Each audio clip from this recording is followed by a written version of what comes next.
So you want to design fashion, but you're also kind of worried that it might not sell.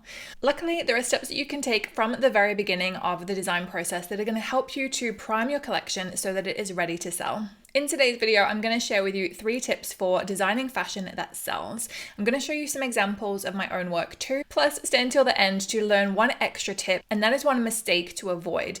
I see a lot of fashion newbies making this mistake, and I want you to avoid that.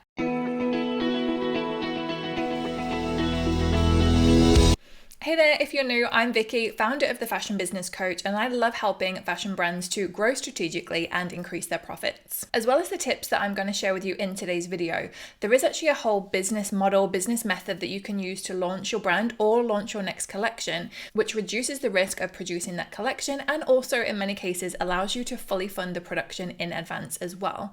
It's what I call the VSP method, that stands for Validate, Sell, and Produce. I'm not going to cover that in this particular video, but I will pop a link below so that you can get the video that goes through all of that in just 9 minutes, because I think if you're a warrior like me, then it's going to be a game changer for you. The first step to designing fashion that sells is to actually think about the end, that end result. How are you going to sell your products and who is going to buy them? Now, I'm not going to talk about target customer here because it's something you've probably heard me say over and over again. If you're new here, I'll link a video below that's going to help with that. But essentially, we want to think about that end result and have some fun with this. Do you want to have a fashion shoot for your products? Do you want to do a fashion show? Do you want to do some influencer partnerships and gift some products to your favorite influencers? Do you want to sell wholesale perhaps and see the products in your favorite store? How would they be arranged in that store? What would that look like? So I encourage you to have a little bit of fun with this. Think about where those end products are going to be sold and also how the customer is going to shop.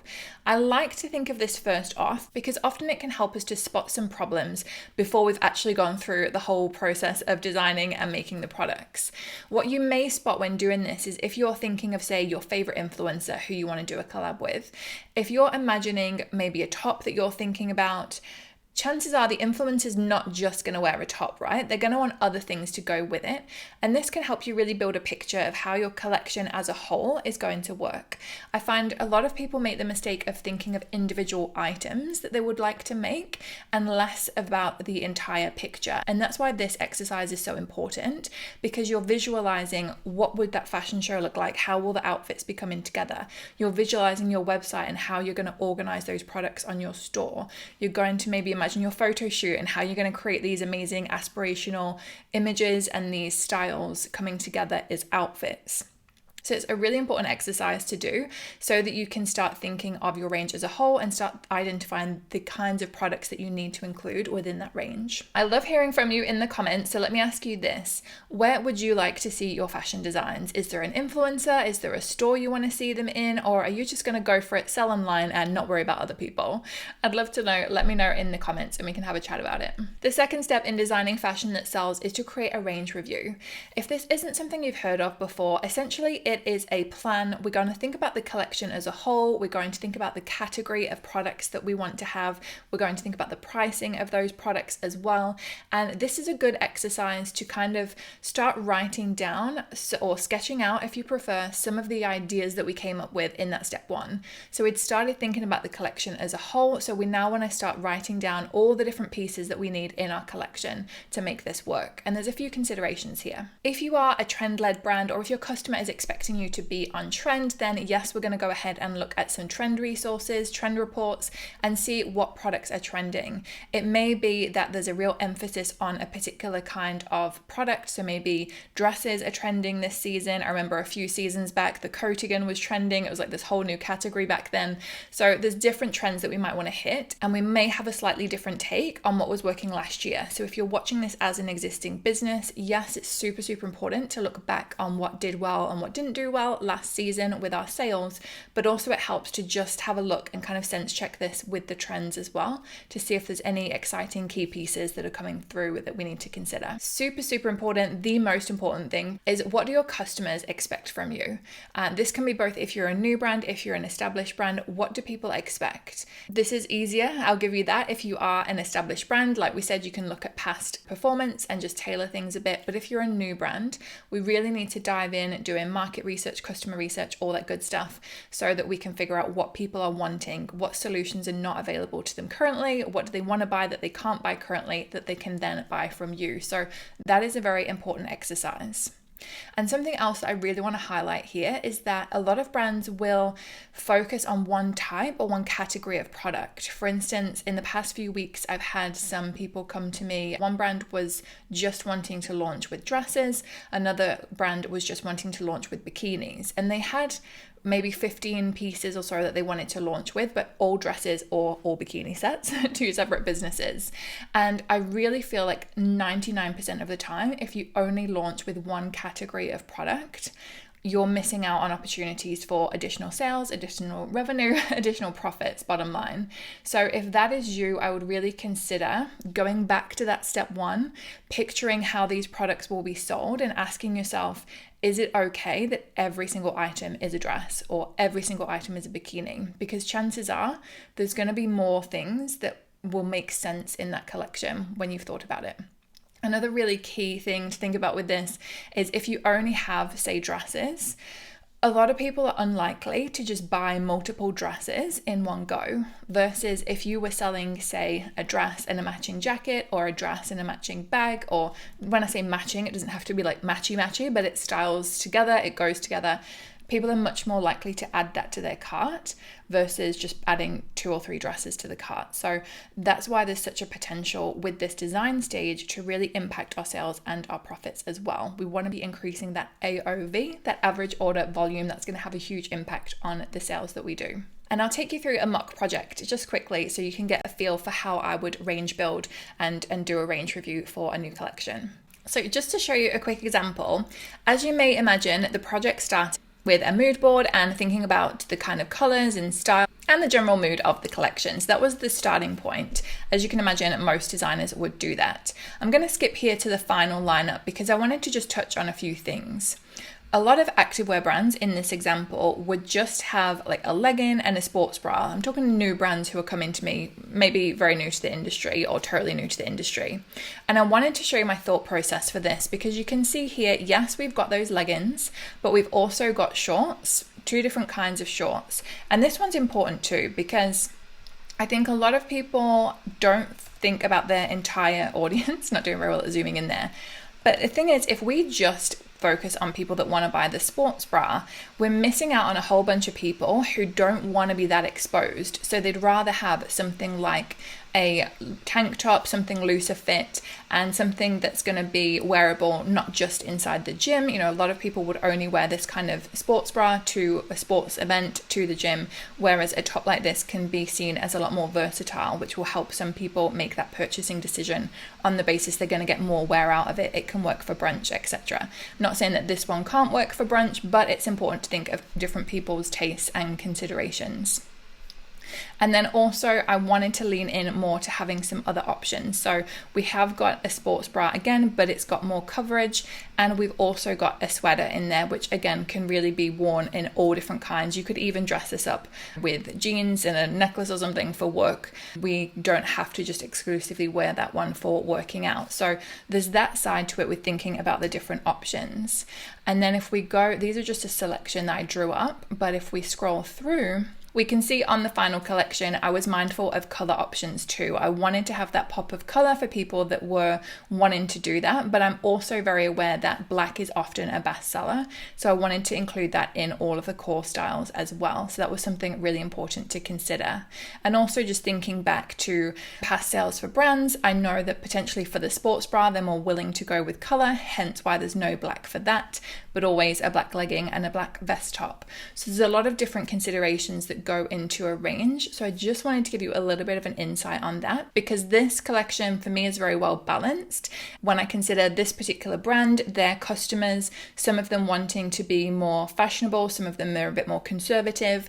I wanted to get that balance right for this particular brand. And also important to note, we would never order the same amount of units in each one of these styles. So that's something to look at as well. We're never going to order the same amount. I just wanted to show you this to give you a bit of an idea of creating balance within your collection. collection rather than just focusing, like a lot of activewear brands do, of just having the bra and just having the leggings. You can still keep the collection really small if you want to, but just be mindful of your audience who maybe want some more coverage options, maybe want to have that multi-purpose side to it as well. Hope this helps. Another important thing to know with this range review process is that it can actually help us to reduce our manufacturing costs as well. Essentially, by consolidating, you'll notice that I use the same colors multiple times and that sort of thing. That can really help with pricing too. So the range review can really help you from a sales perspective and making more sales, but it can also help you in reducing costs as well. Now, if you're watching that behind the scenes of my portfolio or my thought process and your brain was just not in that zone, you just want to be creative, you just want to have fun with it, I get it. I love helping brands to do the range review. My brain does work in this quite systematic and ordered fashion. So if you do need some help with that range review and identifying where you can maybe cut back, where you've got excess styles that you don't need, and also you want some help identifying the opportunities to increase your sales, to increase those average order values, then I would love to help you with that. And I'll pop a link in the description with more info on that.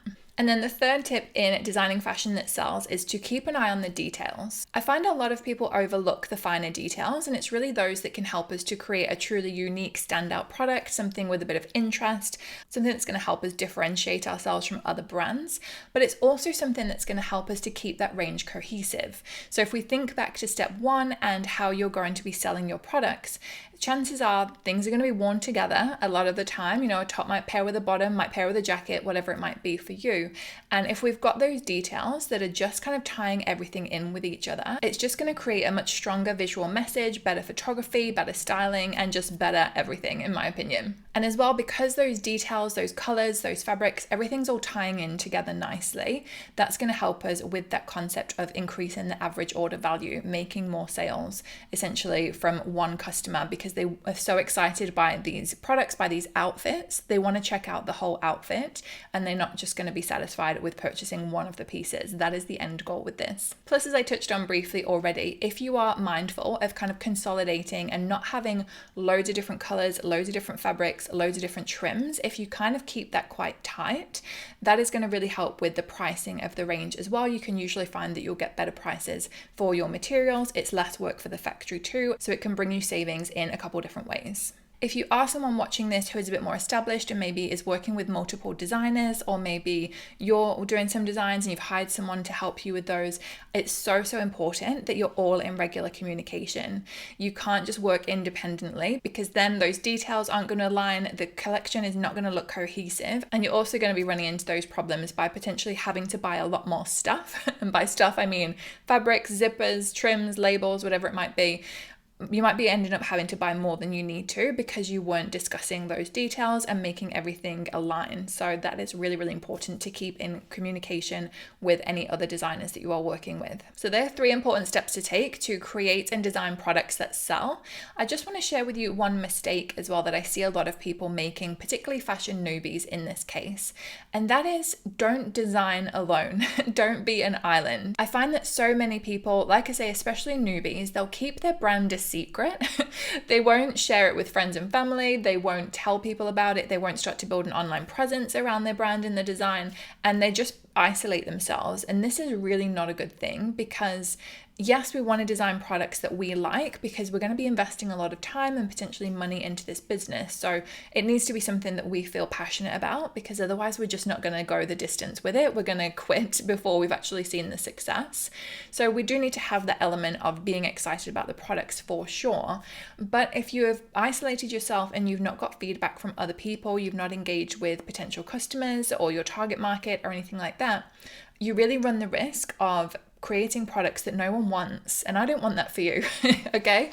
I really want you to design your products and have people who are excited and ready to buy. That is the goal. So a big tip that I want to share with you is to talk about your designs. You don't have to show the ins and outs and the details of everything, but at least give people an idea as to where you're headed with this. Ask for their opinion, their input, their feedback, all the things, because it's that's going to help you to create a really profitable product and a product that people are excited to buy. They're going to join that wait list. They're going to be the first ones to hop on when the product goes live.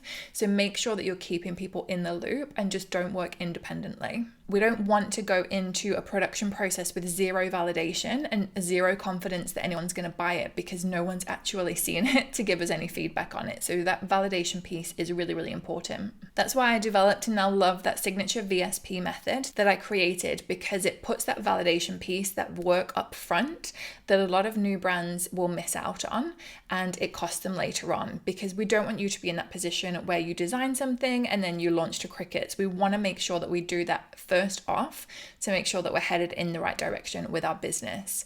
And the validation process doesn't have to be scary or as time consuming as it used to be. Imagine me when I first started in the fashion industry. I used to have to stand in the street with a clipboard trying to stop people who were passing me by to ask them questions. Thank goodness that you don't have to do that anymore, because now we can just use things like Instagram stories or TikToks or any kind of social media.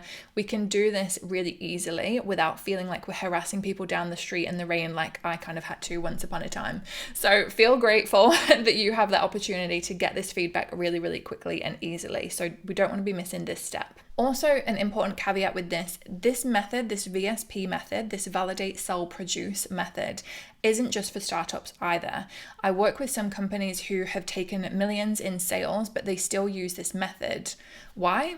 Because it's effective. And the reality is, even if you have made millions and have millions to invest in your next fashion collection, why would you risk it all? Why wouldn't you just follow this process so that you can validate your ideas, sell in advance, fund your production that way, and then produce the collection? It just makes sense no matter what your budget or your stage of business is at. It really helps you to get that validation going. It's just a great way to do business, a great method for launching any fashion collection. And it really helps with confidence as well. If you are someone like me with low confidence who worries a lot about your business, then this is going to really help you with that confidence piece as well.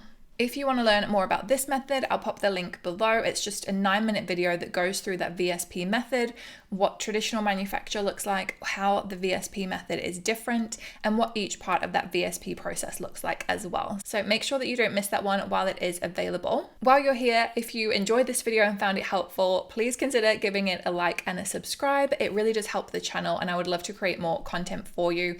It'll also help you to catch the next video, which comes out on Tuesday. Every week we do a new video on Tuesday, so that one is coming up soon. Thanks for watching. Bye.